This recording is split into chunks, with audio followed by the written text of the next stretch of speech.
Section 336 is always brought to you by birdlandsports.com, the coolest site for the best fan-made shirts. It's my site. I made birdlandsports.com because I had cool t-shirt ideas through doing Section 336. So go support me over at birdlandsports.com, and every time you purchase a shirt over there, it helps out Section 336. Plus, they're cool shirts, and that's my favorite part, is they're fun shirts. So check it out. Use the code 336 to save 10%. birdlandsports.com. Behind home plate, we bringing it to them all day. You know what's up? Welcome to Birdland. Win or lose, we bringing it to you always. You know what's up? Welcome to Birdland. Orange or black, we rebuild the pack. No matter where we at, you know we coming back. Section 336, we on this, so tune in. You know what's up? Welcome to Birdland. Yeah. Welcome to Birdland. You know what's up? Welcome to Birdland. Now, here come the boys from Section 336. Ladies and gentlemen, boys and girls, Baltimore sports fans of all ages, welcome to Section 336, Next Generation of Baltimore Sports Talk. I am your Endurance Center host, Matt Sroka.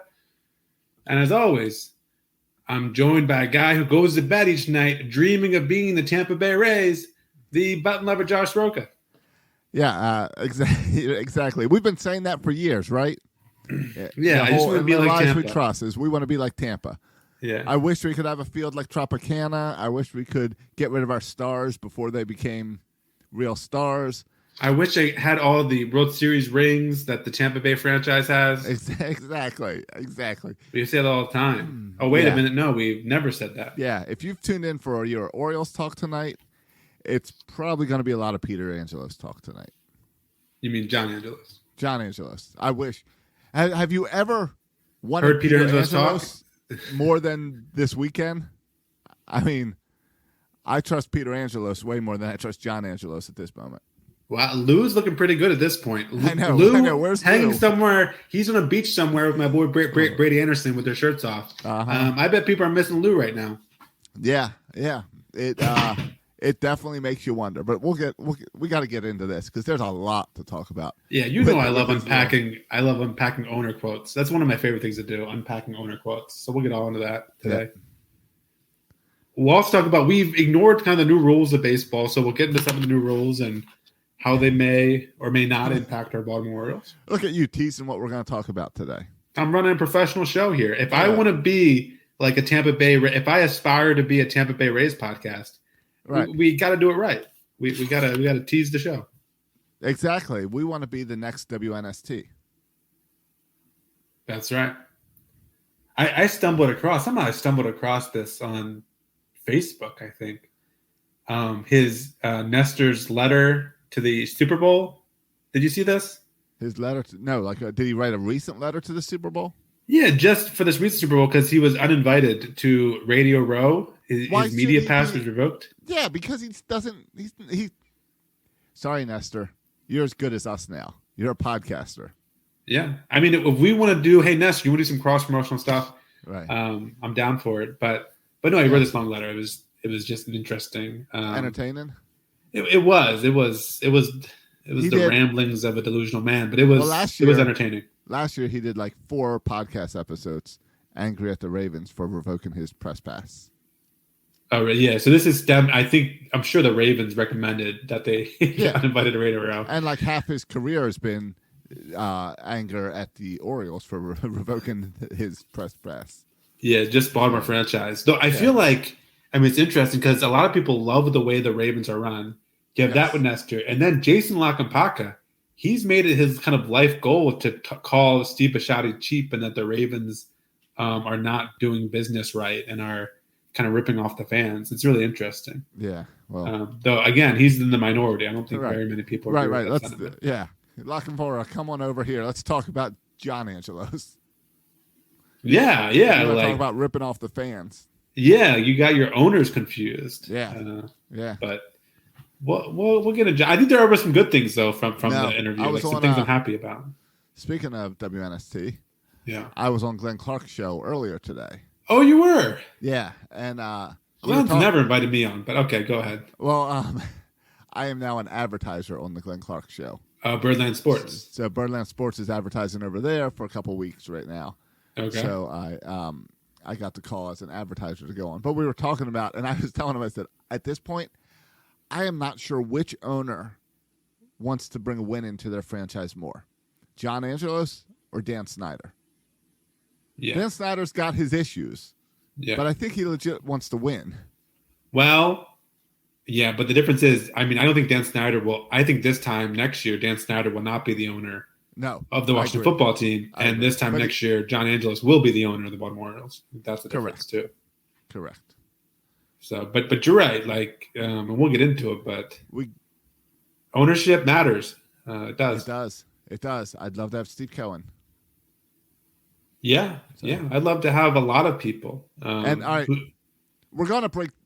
He Spoke for 35 minutes. Yeah, it was good. To the media. That's a good amount of time.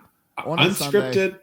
Unscripted, unplanned. Apparently it started with one question, and then everyone all came up. The Orioles. Josh, I watched every minute of it. We Well, that's the other part. The Orioles released the entire video. Yeah, I watched it on their YouTube channel. Do the Orioles not realize how he comes across? Well, he's the owner. What are they gonna do? I would, though. Like, I don't understand, if you have that much money, like, just hire a PR guy to go over all these questions with you. Like, none of the questions were surprising questions. No. Hire a PR guy to go over the questions with you. And in some points, he spoke way too much. Right. Like we got to get into the COVID part, but that wasn't brought on from a question. That was him rambling. Yeah. He gave open-ended. He's not. Right. He's clearly not. He messed up in the other interview too. He's not good at Yes. it. He's not. He's not good at it. He's not. And I would say he's not paid to do the interviews, but he's not really paid to do anything. Right. Maybe he should go hide with Peter. Yeah, maybe he should. I don't know. Get a job that he's paid to do. Right. That involves something he's good at. He doesn't have to answer any questions. No, but I appreciate that he does. I'm glad he does. I don't know. As a fan, as a podcaster, I'm glad he did.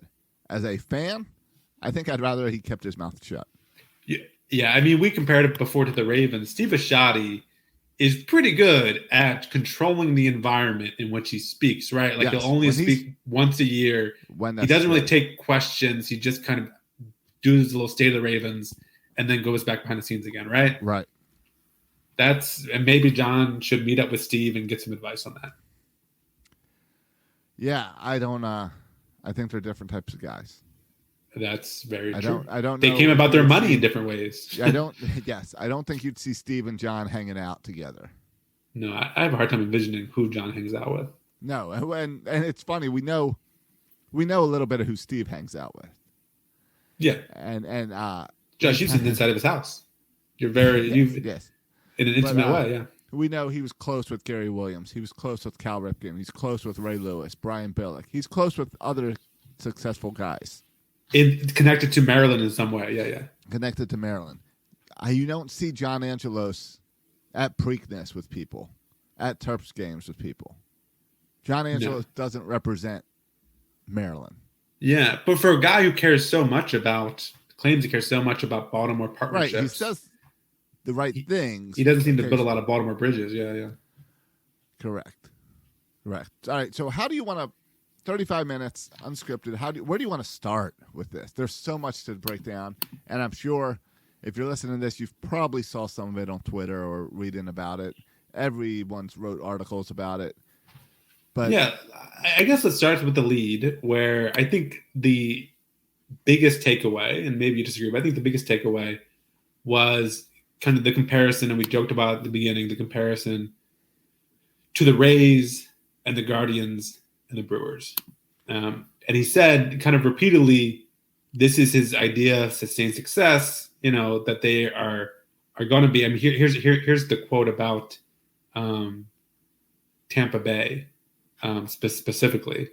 He says, "We have a very young team that's overachieved and overperformed because of the great work of our baseball folks. It's not my job to predict payroll." And then he goes on from there. So I guess I would pause with that and say, the payroll thing, it's not his job to predict payroll. Later, he says kind of it's on Mike and his team to come up with a payroll projection. No, he says, my job, Angelo says, this is a quote, my job is to make sure the community partnerships are sustained. And I think all that comes first. Yeah, and that's a problem because your community stuff, that's great if you want to do concerts and have Billy Joel and who's it, Bruce Springsteen that they just announced coming to Camden Yards. That's great. That's wonderful. That's fine. But Mike Elias doesn't bring the budget to you. He might bring a budget request to you, but you're the one that signs off on the budget. You're the one that is signed off for Mike Elias. Hey, for 2023, you have this amount of money to spend. You're the one that has projected. You're the business guy that is supposed to project finances for the next 5 years and where this team can be. Like, I don't know what he's saying, how he's not the guy to project this ownership. He is the president of Orioles baseball. Yeah, he says earlier, he says, now payroll, I think there's a range there that Mike and his team have to determine. Like, they have to even determine the range. It doesn't make any sense. Yeah, it's almost as if John is divorced even from the payroll conversation, but it's his money. Well, it would be great if he went to Mike and said, hey, you have unlimited funds. You do whatever budget you want. That's what it sounds like in that quote, doesn't it? Like, it's your job, Mike, to come up with the range of payroll. Well, okay, I'll come up with the range of payroll. Right, but he also made a comment about how we backed off of a pitcher because the numbers didn't line up, both financially and number of years. So someone out there is constraining the payroll, and I don't think it's Mike Elias. I don't know who it is, but clearly, like throughout the interview, whether it's the wall being pushed back, where John Angelos said he had no say in it. That's what he said. He had no say in the wall being pushed back. He limited say. To Mike being in charge of the payroll, that quote I just read, to his first priority is community partnerships, right. Not the baseball team which you own. So why is he in Sarasota? What's the point of even going? Right. Now, if one could put like a positive spin on this, well, maybe like this is a good thing that baseball people are running the team, right? I don't want John to run the team. Yes. So I'm happy that baseball people are running the team. But the other context that matters for this storyline is we have one of the lowest payrolls in baseball yet again when we're set to compete this year. And the teams that he's saying one day hopefully we get to be like them is Tampa, Cleveland, and Milwaukee, who have never been in the top half as far as payrolls. Well, and they also have something else in common, Josh. They don't have a World Series. Yeah, the Guardians, or you had to go back to the Indians, to the 40s. 1948, I think the year is the last time the Guardians won. And Brewers and Tampa Bay have never won. Right. But that doesn't even matter to John Angelos because John Angelos says his goal is to stay relevant, not to win a World Series. If they can stay relevant every year, like Tampa Bay is relevant, then they've achieved their goals. That does not sound like someone who wants to win a World Series. I mean, come on. Haven't you gone into clubhouses where they put up signs that say stay relevant? Like, let's be relevant this year. Yeah. Let's not be the laughingstock. Let's be relevant. Yeah. Let's matter. It's so irritating, the Tampa comparison. It's frustrating. It's funny. You sent me this morning's 336 Daily was you talking about this. You sent me your recording while I was jotting down notes to go and rant about this as well because it was so irritating. Well, and I mean, we can get into market size and stuff, but as far as our market size, I just went to NBC Sports value of kind of organizations, and we're 22nd. We're above the Guardians. We're above the Brewers. Right. We're above the Rays. We're more in the middle, right near us. We're at 1.375, at 1.338 billion, and 1.385 billion and 3.9 billion is the Twins, the Rockies, and the Diamondbacks. And if you look at their payroll, their payroll, the Twins are 137 million. That the Diamondbacks, I got to find it here, they're all above. The Diamondbacks 101 million, and the Brewers, or who else I said, the Diamondbacks, the Twins, and the Rockies are at 139. And 139 million, by the way, is 100 million more than our payroll. our payroll this year, given all kind of the competitive nature of things, is projected to be $50 million, which is second to last in baseball. Yes. Only ahead of the Oakland Athletics. So it's a travesty, and maybe we shouldn't be first, but I hate that comparison, right? That we either have to be the New York Mets or we have to be the Tampa Bay Rays. Right. Why can't we be the Cardinals or the Rockies, right? Somewhere in the middle. Or there's other teams in the middle that win it. Yeah. I mean, Josh, if you wanted to make the payroll this year to be $100 million, which would still put us as the 22nd highest payroll in baseball. Right. So bottom third still. I mean, that would I'd mean be so much happier. Adding $50 million. We could assign whoever we wanted to. Yep. For $50 million. Yeah. Whatever top rotation starter, Carlos Correa, they could be on this team, and we could still have a salary under $100 million. No, that's bringing Ohtani to town next year. Yeah. You bring Ohtani, you're at the $100 million mark. You're at the $100 million mark, and now you've got Ohtani. Yeah. It's frustrating. That's a frustrating thing. It's a little bit. If I can make another Raven comparison, people stress the importance of winning with a rookie contract for a quarterback. Right, Lamar Jackson's about to be really expensive. It's going to limit your ability to do other things. I feel a lot the same way with the Orioles. Right, this is the cheapest Gunnar Henderson, Grayson Rodriguez, Adley Rutschman will ever be. What a great chance to add pieces around them before they get super expensive in 3 or 4 or 5 years. You're just blowing this opportunity. What I learned from this interview is that John Angelos does not know any more than me about running the Orioles. Yeah, but the difference is you would care. He doesn't even care. Exactly. That's what I mean. And he doesn't care, and he doesn't know enough.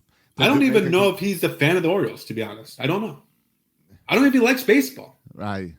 I don't know. He probably just likes one-upping his brother and wants to hold it over his brother. And it's not a bad business. He's bringing in money. His team is worth over $1 billion. Yeah, right. The other problem with the comparison for Tampa is what Tampa also does is they've made it to some World Series. But they made it 2 recently. Yeah. And what other teams do is if you make it into the playoffs, the next year you build up and build on that season. That's not the Rays pattern. The Rays pattern is you make it, all those players that got you there go sign big contracts elsewhere. Then you rebuild again. Yeah, or you trade your pitchers when they still have a year or two left in their deal to get more prospects. Yeah. Right. It means we talked all off season about how this season would be a success if we just signed Adley long term. Being like the Tampa Bay Rays means no second contract for Adley Rutschman. Yeah. It doesn't mean you might extend. I mean, they did extend Wander Franco, so we could extend Adley like they did Wander Franco but maybe we're not even as good as the Rays. Right. I don't know. I mean, again, it doesn't bode well for making those moves that we, again, think they can make and that we know they can afford to make. Yeah. And the other thing to come out of the interview is he said that Elias and Hyde are here for the long term, which is fine. We don't know details of the contract, but they must have got He said long term.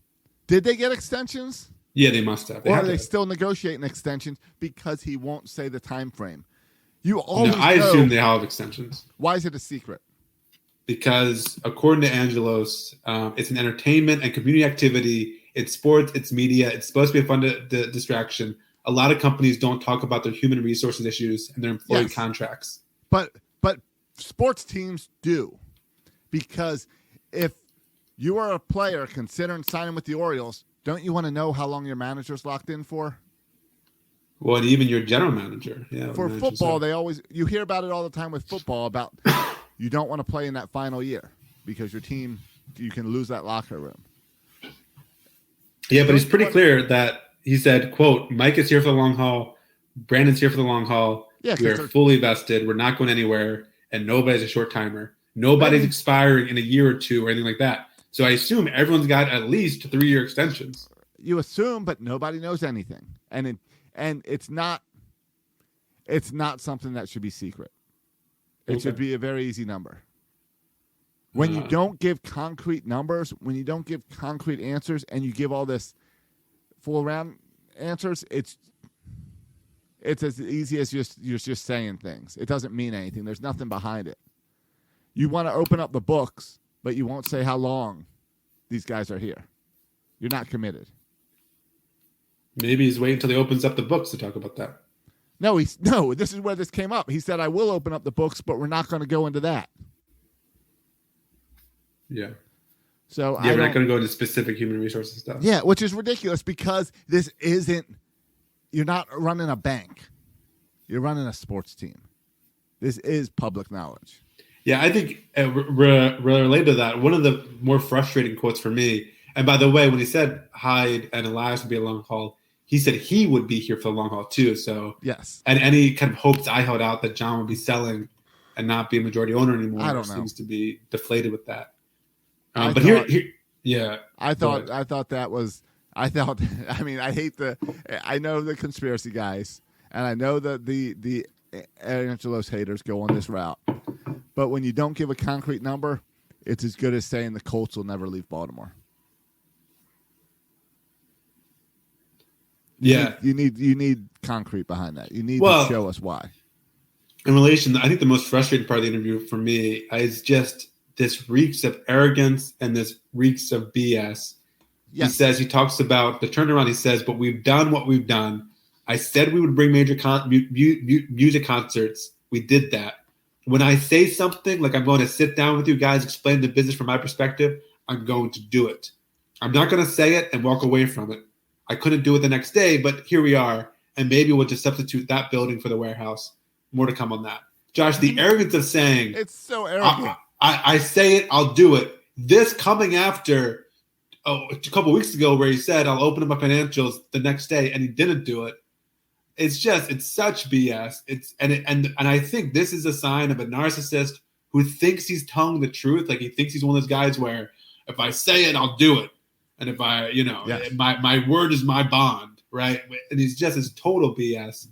And it's obnoxious to hear the arrogance in his voice. It's a guy who grew up with power.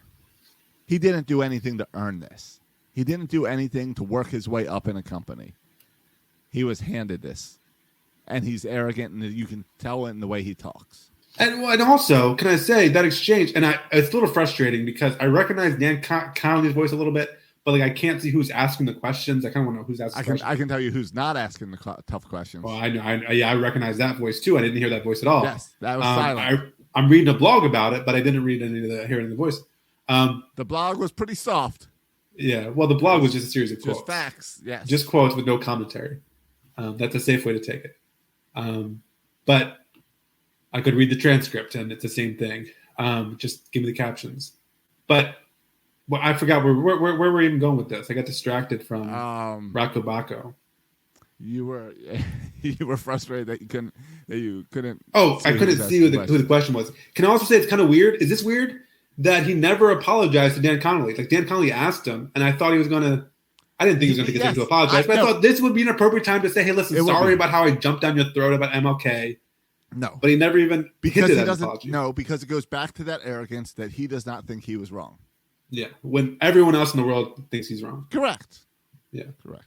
But I props to also the person who said when he compared himself to the Guardians and the Brewers and the Rays, and the follow-up question was, well, the Rays and Brewers have never won a World Series, so are you sure you want to compare yourself to them? No. And then Angelos kind of doubled down, and he said, quote, well, we're aiming for sustained success.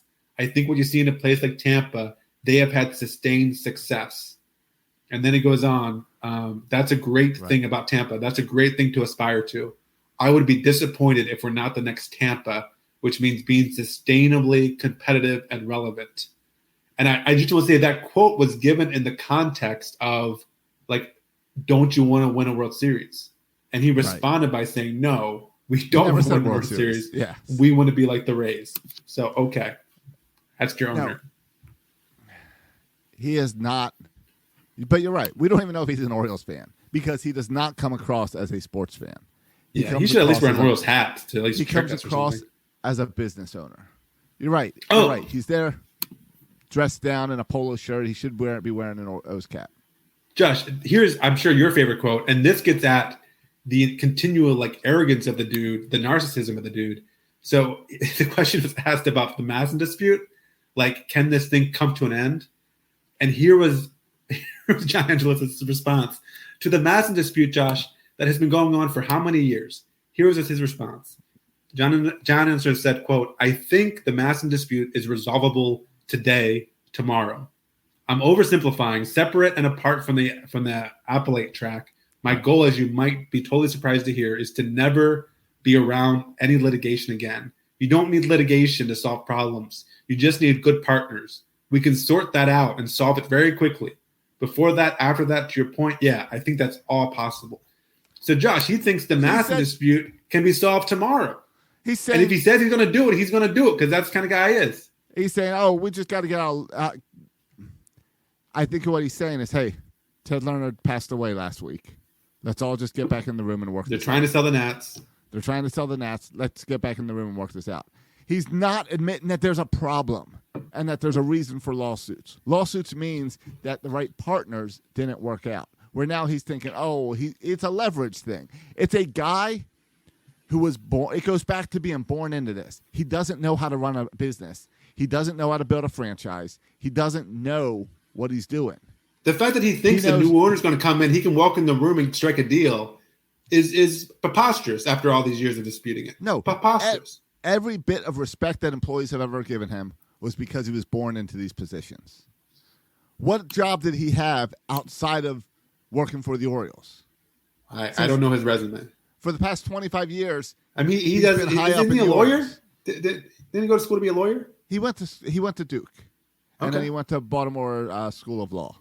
All right. I don't know if he passed the bar or anything. I don't know if he ever went out and if he was a practicing lawyer. I don't know. I don't know if he ever practiced. I pulled up his Wikipedia, and it says that since 1990, now he's the chairman and CEO of the Orioles, which is also a word for the person who sets the budget. And previously, he served as the COO and executive vice president since 1999, and the president and COO of Madsen. So for the past 25 years, all he's done is work for the Orioles. He's got some fancy titles. I cannot find what he did before the Orioles. It's not on his Wikipedia. Yeah. Because this is like royalties. He's a king born into power. It is. This is a prince. This is the king died, the prince is taken over, and he's in over his head. And yeah, sounds like a. It is. It's a monarchy. Who's next in line? Sounds like we need a coup here or something and get the next in line in power. I'm a Lou fan now. I'm Team Lou. All right. I've switched. Welcome to dark side. Yesterday. Sorry. Me and Brady have been waiting for you. Welcome. I know. I'm Team Lou because anything is better than this. Yeah, it was it's very frustrating. And we didn't even talk about his pandemic comments. I know, but we have to because the pandemic was. Yeah, do you want to go to that now? Wait, here's the full quote. I'll give it all context. Here's the full quote from the beginning of the quote.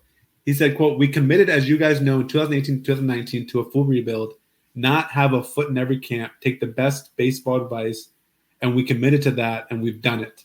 I don't think we're rebuilding anymore." To Mike's thought, I'm glad we were in a full rebuild because it was what was recommended and what was the right thing to do. It was also, we were fortunate that as the world hit a pandemic, we were stripped down to that full. I mean, that was just good luck, really, in that sense, to not have a lot of payroll. Teams that had a lot of payroll were relying on live attendance to pay for that. We're in a much worse situation. We were in a much better situated. Just lucky, really. That's the quote about the pandemic and the rebuild. All right, so he's lucky. So he's lucky that blessed. He's lucky that people weren't attending Orioles games and that his attendance was low before the pandemic, so it didn't really hurt. Right, there was no people coming. We know this. So it was like we were doing at the park. We were doing 6 feet distance long before it was cool to do 6 feet distance at the park. Well, and it's beyond that. It's like, I know a lot of people struggled during the pandemic. We were fine. No, we were lucky. We were lucky. We were blessed. Yeah, it's just weird. So I mean, and I get his point. Right, his point was obviously being a cheap franchise, you lose less money. right? Because you're already not paying anybody. So you're like patting yourself on the back for being cheap. Right. I get it. Like, congrats. Just the way he worded it was poor. And also, like, it's weird to brag about. It's a weird. No one come to your games and you having a cheap franchise. That's a weird. It's a weird flex. brag. It's a really weird. Yeah, it's awkward. It tells you that it's another sign of someone who's out of touch. I did find John Angelos started with the Orioles in 1994. Okay. So right away, that's right when that's the beginning of Camden Yards. That is 93, right when right? his dad bought it. Didn't his dad buy the Orioles in 94? Is that the year? I mean, that's when Camden Yards came in 93. Right. I'd have to look it up, but I believe he bought the Orioles in 94. Now, here's the interesting part. He is 54 years old. So if I'm doing the math right, that means in 94 he's 25 years old. Right. All right. Probably just finished law school. This is like the rich dad. And what do you want as a graduation present? Oh, I want the Baltimore Orioles. Here you go. Yeah. He's never had a real job. He's never built a company. And how he is the guy. So everything he said was wrong. Let's hope what he said about not having control and not making any of these decisions is true. Hey, Josh, you said it was 93. You were right. He was part of an ownership group. Yes. Do you know how much he spent to buy the Orioles? How much of his money he spent to buy the Orioles? Well, he owns about 77% or something like that. It's now, I would say, let's say $800 million. $40 million. No, he spent $40 million to buy the Orioles, and now they're worth like $1.8 billion. Well, he was part of a group that spent $173 million, but he himself contributed 40 of the 173. $40 million. All right, but except you're wrong in one thing. Yeah. He didn't spend any money. His dad spent this money. Well, no. I'm talking about Peter Angelos. Yeah. Peter Angelos. All right, because I was going to say John spent nothing to deserve this. Right. No, Peter spent 40 of his hard-earned money for asbestos or whatever.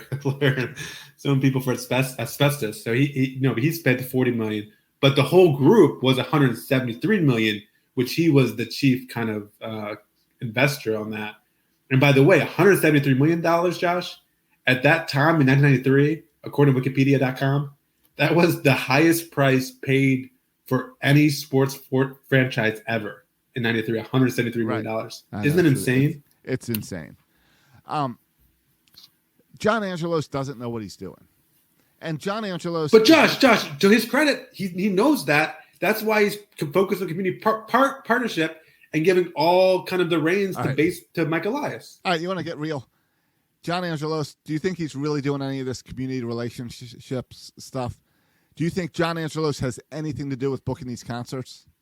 I think he attends the ribbon cuttings and he goes to a meeting or two. You know who I think makes the decisions on these concerts? Who makes decisions? His wife. His wife owns like a country music record label. Yeah. His wife actually owns businesses and runs businesses and knows. How come his wife isn't doing the interviews? Because his wife was right there next to him. Yeah, I know. She's the business mind. John just happens to have this really cool venue where it's like, hey, I got this really cool Camden Yards. We can put concerts in there. Yeah. I am so Team Lou right now after these 35 minutes. Yeah. I mean, it's just so weird that you're the owner of a baseball team and your number one priority is concerts. I just can't get past it. I can't get past it. Exactly. You own a baseball team and you're so pumped about your 3 concerts a year, and that's what your whole focus is on. And you really don't care about the baseball team. Don't ask me about the Orioles payroll. He does not deserve to own a baseball team. No, he does not. I am on Team Sell the Orioles. Yes, that's the proper side to be on. I've been saying for years the hatred towards Peter Angelos is unfounded and unnecessary. I still stand by that. I really dislike John Angelos. Yeah. I didn't realize that we were getting a prince. Yeah. When the person who buys a team dies, the Suns should lose the team. I'm proclaiming this right now. Isn't that what's going on with the CFL? Is it? I have no idea. In the CFL, the owner of the Montreal team just died. So the league took over ownership and operation while they find a new owner. Yes, that's how it should be. That's how it should be. I agree. Yeah. You should not be able to just pass these down. Yeah, no. Again, unless it was our father who owned the team, then absolutely you can pass it down. Lou, but not Peter and John. Lou, please come on this podcast. I have so many questions now. Lou, we will give you the mic. You can share your side of the story. I need Lou because I always thought, Brady was this spy. Maybe Brady was just trying to do baseball things. Maybe he was a patriot. Yeah. Like maybe Brady just wanted baseball and was baseball operations and baseball minded. Maybe Lou really likes the Orioles, and maybe Lou's a baseball fan because John ain't. Yeah. All right, Josh, let's switch gears a little bit. I think we've exhausted the John Angelos talk for the year. Hopefully that's the last interview. No, he said he'll open the books. No, he's opening the books. Yeah, and what he says he'll do. That's kind of just the way he is. So I guess we'll revisit this when he opens the books. Right. That's fine. Yeah, he does what he says, just not in the time frames or anything that he says he does. Yeah. I would love to go by that philosophy anyway, too. Emily asked me to do the dishes. I said when do the dishes, I will do the dishes. It might not be today. It might not be tomorrow. And it might I not will be do all those of them. dishes at some point. It might be I'll do all the dishes except the dirty ones. Yeah. I'll pick and choose. I'll find a loophole here. You said the dishes. I did a dish. I chose and did some dishes. That doesn't work in a marital relationship. That doesn't work in any partnership, Josh. It's dishonesty. No. Let's sell the team. Doesn't work. All right. Let's get to some baseball rules. Baseball will be changing this year. There are some pretty big, significant rules. All right. Which one do you want to discuss first? Let's start with this one. Just real quick on this one. Your thoughts. This isn't a rule change. This is I guess, something that was temporary is not so temporary anymore. Runner on second base to start extra innings. Your thoughts. Like it or hate it. Josh, don't go. You start with all right. This was supposed to be a simple question. You're like, don't like it. You give me this all right. I'm going to sit here for 5 minutes. This is the quick rule. Okay, I love it. Thank you. I love it. It brings small ball. It makes the importance of small ball, not guys just swinging for the fence. And it brings excitement immediately as soon as you get to extra innings. Yes, I have fond memories of watching 15, 17-inning games. You and I care about those. Most people don't. I love that as soon as we get into extra innings, it's like turn that game on. Something exciting's about to happen. Love it. Okay. I hate it. I think you've gotten to the point of extra innings, the kind of the most tense point of the game. If you stayed this long, you're already a diehard fan, so I don't think you need to worry about losing fans. And all of a sudden, once the game kind of is at its most important point, you go gimmicky. Gimmicky. It devalues the regular season with some gimmicky thing that happens in extra innings. And Josh, it's not right because in the playoffs, it's gone again because they know it's gimmicky. That's why they take it away in the playoffs. It's not gimmicky. It doesn't devalue the play because what it does is it allows your bullpen and your team to stay in. A lot of times, if you're going to those 15 innings, the guys in the office are having to call Norfolk and find someone to come up and fill in your bullpen without even talking to Brandon Hyde or your bullpen guys because they're busy managing that game. And suddenly it's 1 a.m. and you're going in and telling Brandon Hyde, so-and-so's on a plane on their way up, and so this is the other guy. Which one do you want? Yeah, Josh, you know why? Because baseball players, I'm sorry, I'll say it, have gotten soft. Oh, I can't throw more than 1 inning or it might hurt my arm. You can throw 2 innings, dude. You can throw 3 innings. Take one for the team, throw 5 innings. This is also why they're getting rid of those pitchers, those dumb players actually throwing innings. Thank goodness they're getting rid of that rule too, because they're saying, hey, baseball players, you have 13 pitchers. You actually have to pitch more than 1 inning. Suck it up. No, baseball players are not soft. Ownership values their money, and it's about money, and every player, they see players as dollar signs, not people. Oh, Grayson, you can't throw more than 3 innings because of your little tender arm. Do you think Grayson? You think Jim Palmer would go out there and throw 3 innings? No, Jim Palmer will go pitch now and not give up a grand slam.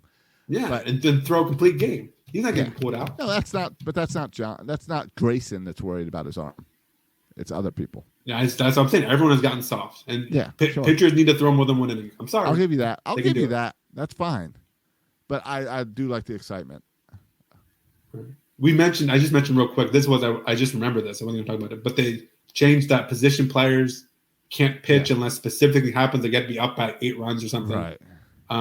which I'm happy about. I think the position players pitching, it was too much of it, and it was silly. It wasn't even novel anymore. It just became dumb. And right. I hate it when these great athletes who I know can throw, every major leaguer can throw 70 miles per hour. They can. But you had Stevie Wilkerson going up there throwing 20 mile per hour softball pitches. It was dumb. I hated it. And I'm glad they're getting rid of it. When you had to have Chris Davis come in the 18th inning, that was a cool novelty. Yeah, you never see it. A manager's gaming the system and being like, "Oh, this game's out of hand. We're not going to win. Let me put so and so out there." And we're down by 5 runs in the 9th. Let me throw in someone. Right. Like I want a position player out there pitching because all my arms are dead, not because I'm saving guys for tomorrow. Yeah, and it also adds, I think, an element to the strategy of when to use pitchers. Like, it's part of the game. You have plenty of relievers out there. Come on now. Correct. It also maybe, I think, increases the value of bullpen guys who can throw 2, 3, 4 innings. Which, again, goes back to your point. They all can. Yeah. Suck it up, Buttercup. All right, but some of the major rules, Josh, let's start with, I think, the one that will have probably the most profound effect on the game, right? And that's the pitch clock.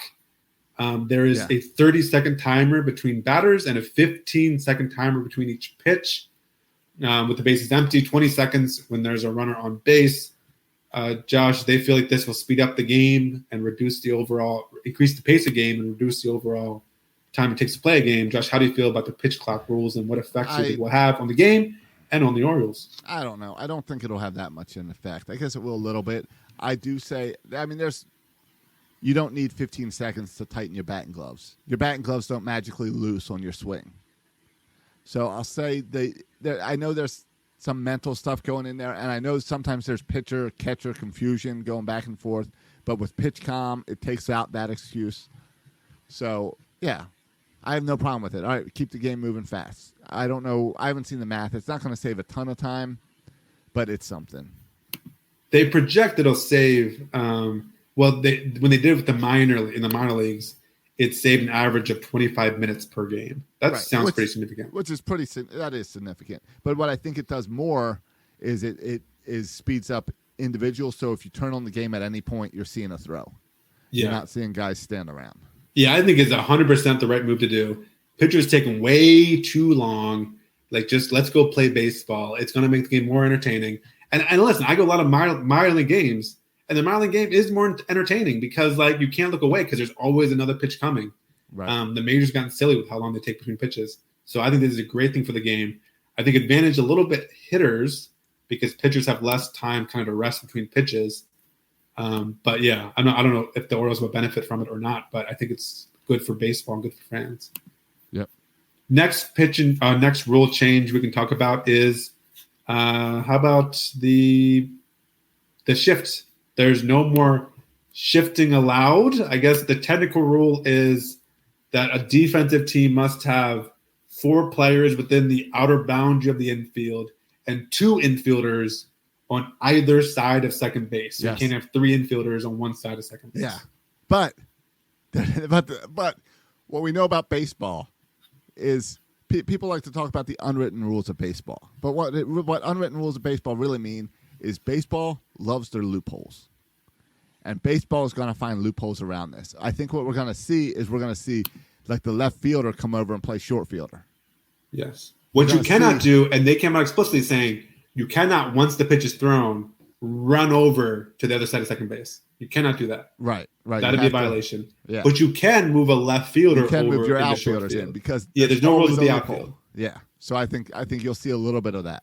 But that would mean you would have to, do you bring the third baseman and shift him over into the outfield? You play the third baseman deep. Yeah. So that'd be interesting to see. I'm curious to see how that plays out. I think it is, Josh, advantage Orioles. I think it's advantage Orioles. Plus, Chris Davis can now start his return. Yeah. Advantage Orioles because Chris Davis is still under contract. He can come out of retirement and play. We're still paying him anyway. The other advantage is because of the wall in left field, we are prioritized left-handed hitters. Left-handed hitters traditionally have gotten burned by the shift. Yes. Unfortunately, the guy who shifted the most, Rougned Odor, is no longer on the team. But I think he's still a free agent, so maybe we can still make that reunion happen. But yeah, I think it's a good thing for the Orioles too, Josh, on the defensive aspect, because this means that all of a sudden balls up the middle or whatever, range becomes more important because you can't stack people. So range becomes more important. And we have maybe the rangiest infield in baseball when you have Gunnar and Mateo out there. Yeah, the Orioles this year are really built on defense. And speed. Speed in the outfield and range in the infield. Oh, speed in the infield. Gunnar and Mateo are two of the fastest infields in baseball. Yeah, but we're really built on defense and speed and range. And so that's definitely win Orioles. Yeah. Speaking of speed and win Orioles, the other major rule change is the size of the bigger bases. So we're going from, they used to be 15 inches. Now they're on each 18. Side. Now they're 18 on each side. Yeah. So I haven't gone out there with the tape measure, but if I'm doing the math right, that means that from first base to second base is now 6 inches shorter, right? That's not true because it's still center to center, and the center to center is the same. Yeah, but if center to center is the same, then it's still... Well, so you don't get both inch sides. All right, okay, so you're saying 3 inches. Right. So I get 1.5 inches on each end, so I'm getting 3 inches. That's what I think it is, yeah. All right. Well, 3 inches is a big difference when a lot of times when you get tagged out in a steal is when you're sliding and they get that glove in to block you. So but 3 inches, they can still block you, but 3 inches means you can get your hand in there before that glove comes down. Yeah.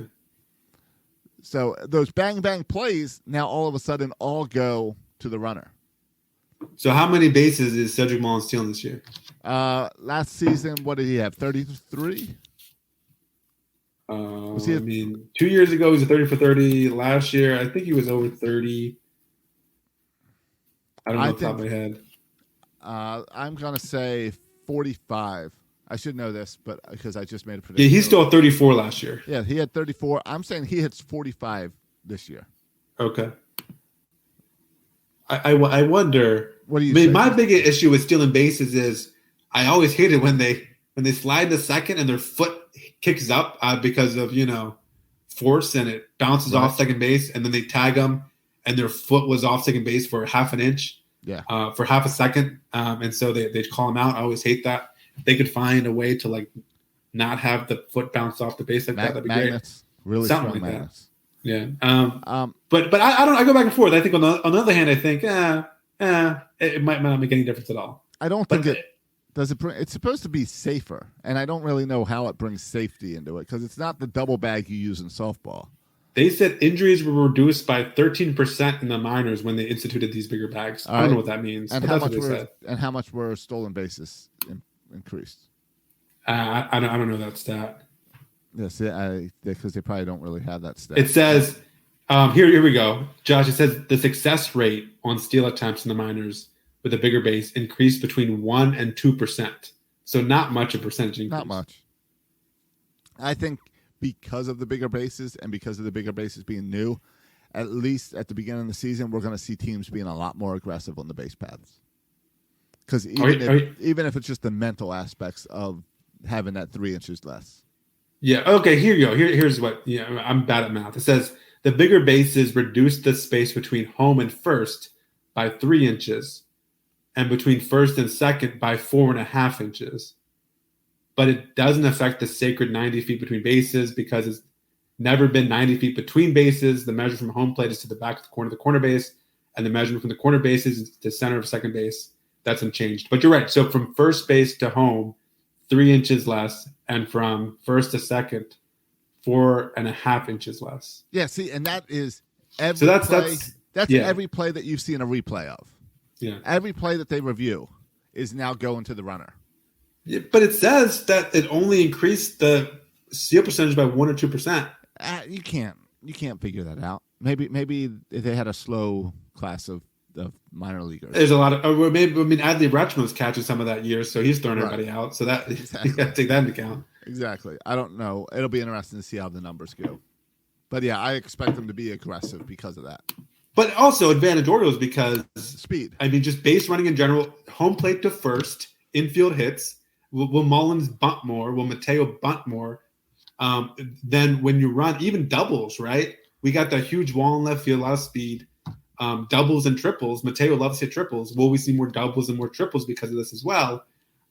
Anyway, you look at it, I think we have, Gunnar, Mullins, Mateo. Like, we got a fast team. So I think this is good for the Orioles. I agree. And everything's just lining up for the Orioles. Yep. What's the next rule? That's it. That's all I got.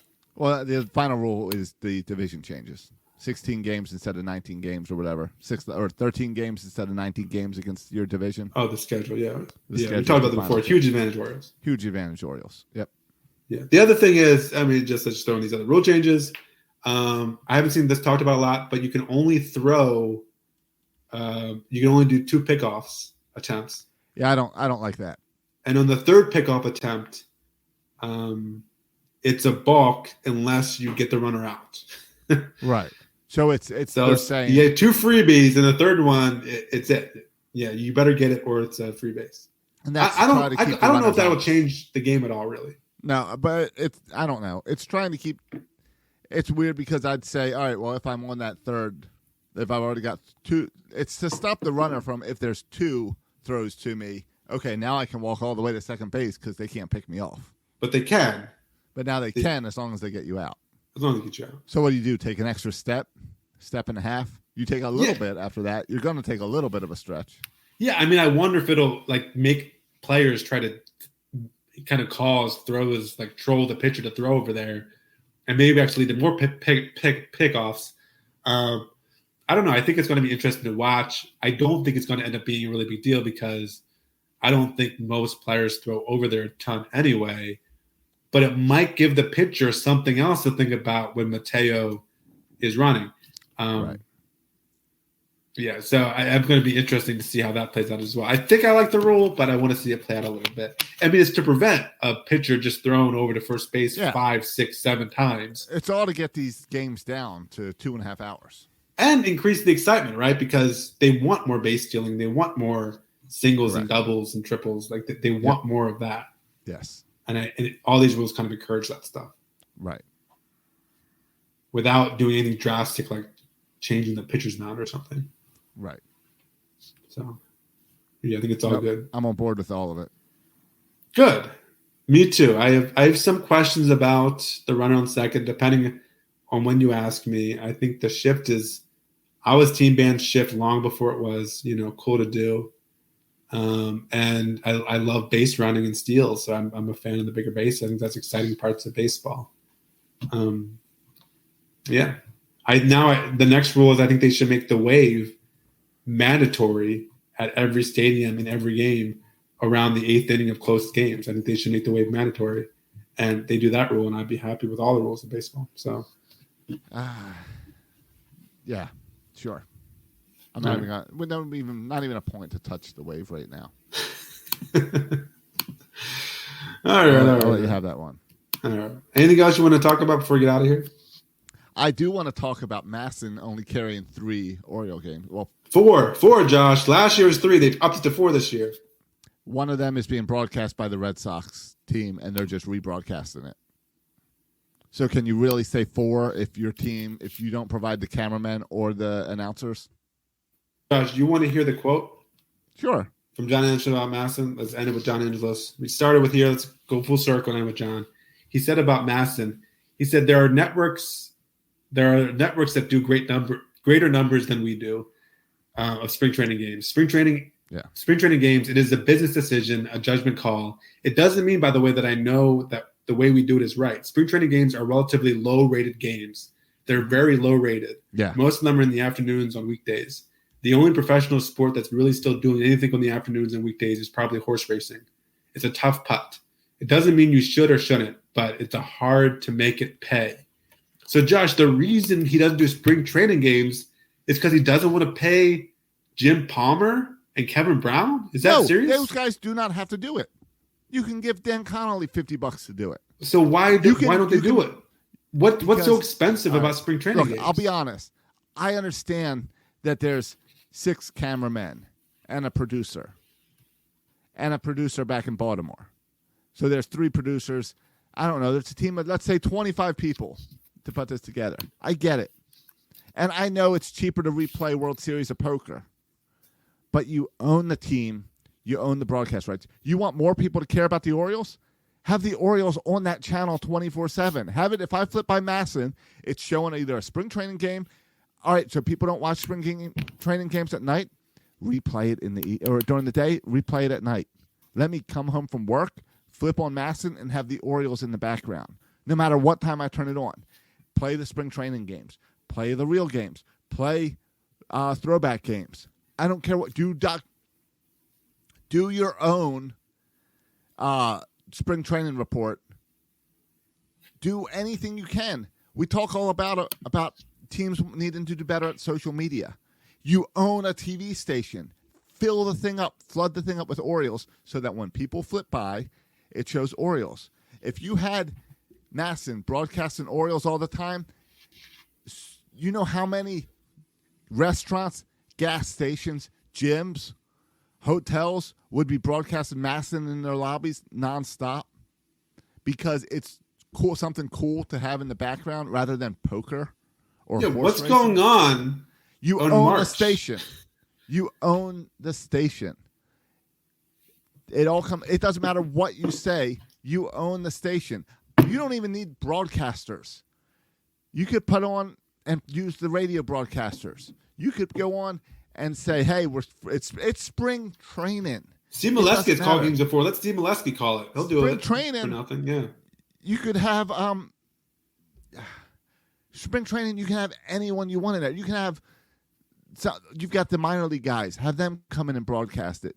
You get bird's eye view. Go down there and broadcast for free. Right. Yeah, we can go down and broadcast for free. Pay for my flight. You can have just the games of the sounds of the game, and just put mics out on the field. Josh, this very much. This sounds like the saying. I just came up with it. It's called "a penny wise, a pound foolish." It seems like they're trying to save a penny, but it's going to end up costing them a lot more, like goodwill towards their fans and attracting more fans to the game just to save a penny. It seems kind of dumb. There's a phrase down here I hear all the time that is stepping up a dirty dollar to pick up a clean penny. Ooh, okay. And I get that spring training's not fancy and not whatever. But you cover that station in Orioles gear, you forget Masson 1 and Masson 2, and you make Masson BAL and Masson Washington. You forget that somehow we have to do this 50-50 split where whatever we give the Orioles, we have to give the Nationals. Forget all that.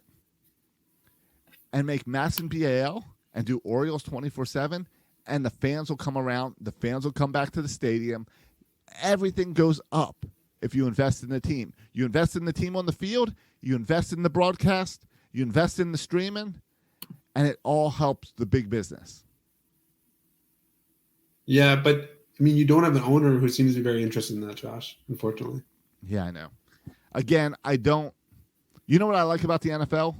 The NFL owns the rights to stream all their games. They then sell them to stations that they want. Major League Baseball, and I'm going to go through this in a little more detail on a daily later this week. Bally Sports went out of business or is about to go out of business. And there's a lot of questions because they own the broadcast rights of 15 Major League Baseball teams. And Major League Baseball has already came out and said, hey, we're going to take care of getting all the broadcasts for those so you won't miss them. Unfortunately, Masson doesn't fall in line with that because I'd rather Major League Baseball, I think part but you of think it's headed that way? I think that what it's heading towards is Bally Sports going away, Major League Baseball try to own all the rights, and blackouts finally going away from these streaming apps. That would be good for baseball. But I think right now, John Angelos and Masson is in our way. Yeah, just another reason to hate John Angelos. Love it.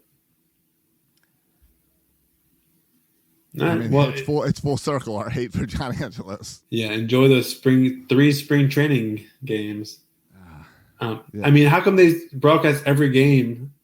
I mean, I'm sure that's expensive to broadcast every game that they do. Maybe they should just broadcast, half the home games. You're right. Maybe Masson should just broadcast weekend games. Yeah, just weekend games. Do like the NBC thing. Just do like once every Friday. Have a special Friday game. Exactly. And save money, and then do poker. and horse And this is racing. where maybe Major League Baseball should come in and say, hey, Apple, Amazon, we'll give you the rights to all spring training games. Because our owners don't want it. If you don't want to do it, that's Well, true too, let Josh. If you someone don't else want to do do it, it. give it to someone else to do. Yeah. John, if you're paying attention, and since Lou hasn't accepted the offer yet to come on, John, you're welcome to come on. You're also welcome to give us the rights to go broadcast these games. Yeah. I will go down with my cell phone. We'll stream them on 336.com. We'll stream them on section336.com. And we'll cover all the spring training games for you. Just give me the rights. At no cost to you. No cost. I'll pick up all the costs to stream on our site. It'll be all through StreamYard like this. Win-win. But the Orioles get to broadcast their games, and they don't cost them money. Win-win. Yep. Hey, it's like everything we do. The Orioles don't do a good job with their podcasting. Section 336 steps up. They don't do a good job with their. Though we were doing the podcasting years before they were ever doing the podcasting. Correct. Okay. Well, but we were doing it because they weren't doing a good job with their broadcasts. Right. And their radio talk shows. The radio talk shows, yeah. Yes. Terrible. So that's where we came up. Yeah. I got frustrated with their merch, and their merch sucks. Birdland Sports is stepping up. Yeah. John, we're ready to step up and handle these spring training broadcasts for you. Yeah. All right. You heard it here first, John. Email Josh. You can tweet him. I know you're on Twitter, John. Just send him a tweet. Yeah, just going over to Birdland Sports and buy the next Tampa shirt. Yeah. That's a cool shirt, Josh. I don't know if anyone's wearing. I don't know if anyone's buying that shirt. I hope that shirt never sells. Yeah, that shirt is up there for one person only, John Angelos. Yeah, maybe he'll buy it. He'll buy it and wear it. Right. Well, what would you do if he bought it and wore it to his next press conference? That's great. Good for him. I do have Orioles that are excited to wear my gear, as I got Felix Bautista sent a picture of wearing his shirt, which was, you got to admit, it's pretty cool. That's pretty cool. I'm surprised you sold shirts big enough to fit him, to fit the mountain. So that's pretty cool to see Felix Bautista in that shirt. Yeah, no, that was cool. And then I had two different guys. I think I can say they work in the clubhouse and messaged me purchasing many shirts because they say my stuff is way cooler than the official Orioles gear that's being handed to them. Oh, nice. I hope you up the price for them because they can probably afford it, those players. No, this was clubhouse guys, not players. Oh, okay. So, but I did right before this. I got a message from Nick Vespi about wanting a shirt. Okay. So he wants a shirt of him on a Vespa. So I'll be sending that his way. Josh can get that down. Yeah. All right.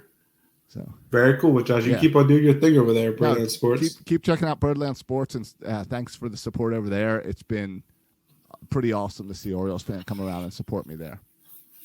Very cool. Hey, and guess where I'm at tomorrow morning? I have no idea we have tomorrow morning. I'm on the Locked On Orioles podcast. Oh, nice. Good. You know, baseball season's coming up, so I'm visiting other shows. What's on tap? Did you know you have a top conversation? Oh, yeah, it's already been recorded. Okay, what are you guys talking about? Tomorrow morning, we're going to talk about the outfield situation. And John Angelos talk? No John Angelos talk over there. Okay, just the outfield. We're going to talk about how Stowers and McKenna kind of fit into this outfield. All right. We didn't talk about any Orioles players. This is the first time we mentioned any Orioles players' names. No, we'll get to it. It is. Is this the first time we mentioned? Well, we talked about stolen bases and Mullins and but we really didn't talk about rosters. We have plenty of. There's a long spring training ahead of us. We'll get that. Pitchers, a position player showed up today. Yeah, this is like my seniors when it hits to be like March and every senior has senioritis and you're like, dudes. It's March. We still have like 3 months. Everyone calm down. Right. This is how we are with O's fans. Like we just want the season to start tomorrow. Did you like the Oriole fans that were frustrated that Jordan Westberg was the only person not to report early? Yeah, shut up. You don't penalize guys for not reporting early. Shut up. Do you show up to work early? I mean, like no. And who knows what he was doing with that time? Though I remember at Mercer, I showed up here on my first day. You know, the day I was contractually supposed to show up on my first day, literally only person in the office. No one's there that day because it's still in the summer. Everyone's working from home. I'm like the one loser actually in his office. Like, what is this newbie doing? So no, I don't hate on Jordan for not showing up. No, me either. I think it's hilarious. Yeah. So, but I do find it. But I'm also torn where I'm also the kind of Oriole fan that gets excited that and like says, these players care because they're there early. Yeah, but I mean, again, everyone's got their little home gym they're working at. Tyler Wells has his place he's working at near you. Like, everyone's got their own little complex they're working at, so it's not a big deal. No, but nice to see photos come out this week. Yeah, it's always good to see pictures. Especially pictures of John Angelos rocking that white polo. He's looking good. No. I like the pictures of Brandon Hyde walking around with the fungo. Yeah. That's what excites me is Brandon Hyde. I enjoyed some good fungo ball with Buck Showalter too. I know I'm so nuts. I feel like I'm cheating on the Orioles every time I smile watching Buck hit the ball around two Mets players. I feel a little bit like I'm cheating, but I still enjoy that. I know. I don't get the fit photos that are all over. Let's see what the Orioles are wearing coming into their camp. Oh yeah, I noticed that too. What is that? I don't know. I guess it's a younger. I guess it's that's like an NFL thing, right? Exactly. It's like or an NBA thing, even. But right, yeah, that feels weird for baseball. I'm not into that, especially when I know you have to change into Orioles gear to go out in the field. Yeah. And now, if tomorrow the fit is people wearing Birdland Sports, it's going to be all over your Twitter. Then I'm all good and it's all over my Twitter, and I'm a fan of the fit. Yeah. I agree. So. All right, boys and girls, thanks for listening to another episode. We'll be back next Monday. Josh, are we streaming this? Is this We're not streaming it. All right. No. I figure we'll stream in a few weeks.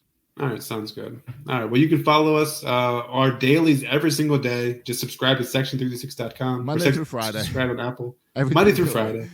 Yeah, we take the weekends off. Yeah, every day. That's when people say every day, they mean Monday through Friday. Do they? Yes, they do. I think that's every weekday, but okay. Do you go to work every day? I feel like you go to work every day. And do you mean Monday through Friday? All right. Did I tell you? Hold on. I know you're closing the show. Yes, please. Let me close the show. I'm going to go to bed. I had a 4-year-old birthday party today. I'm tired. No, but I don't think I told you. All right. Another kid quit the Little League team. Oh, what are you down to 8? You 8 guys now? Or 8 boys and girls now? Yeah, we got a new guy on Saturday, so we're back up to 10 at the current number. What was the reason for this guy? Did he quit the league or just drop off your team? He quit the league. He quit the league. Oh, you made him quit baseball. No, Josh, people are hating baseball because of what you're doing to them. He couldn't focus. He was hitting players with bats. Oh, this is the guy that was chucking things into the forest? He was chucking things into the forest. So that's probably good riddance, right? Yeah.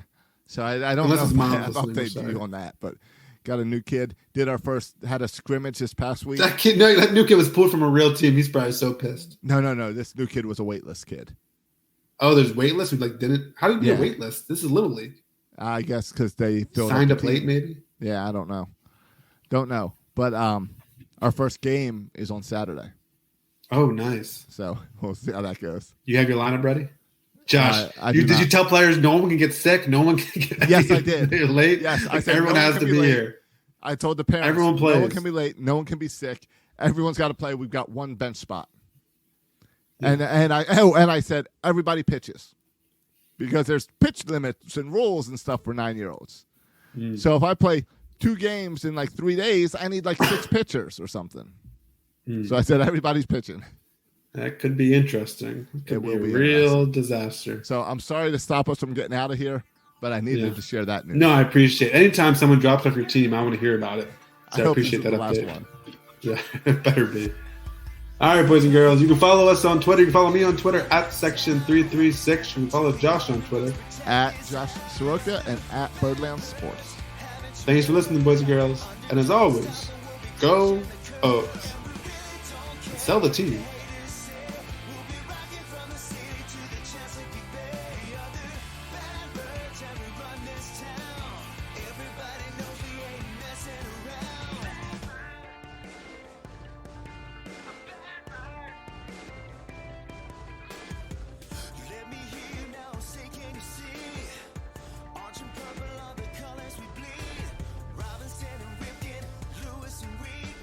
Jones and Mark, kick us out on Utah Street.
And now, a special motorcycle weather report from Progressive. Well, today you can expect lots of cloud cover with 0% chance of raining on your parade because you'll be riding your motorcycle vroom vroom. That rumbling low-pressure system beneath you should give way to a relaxing commute and the sudden urge to take the scenic route everywhere you go because, dagnabbit, you're having fun out there. That's your forecast. Back to you.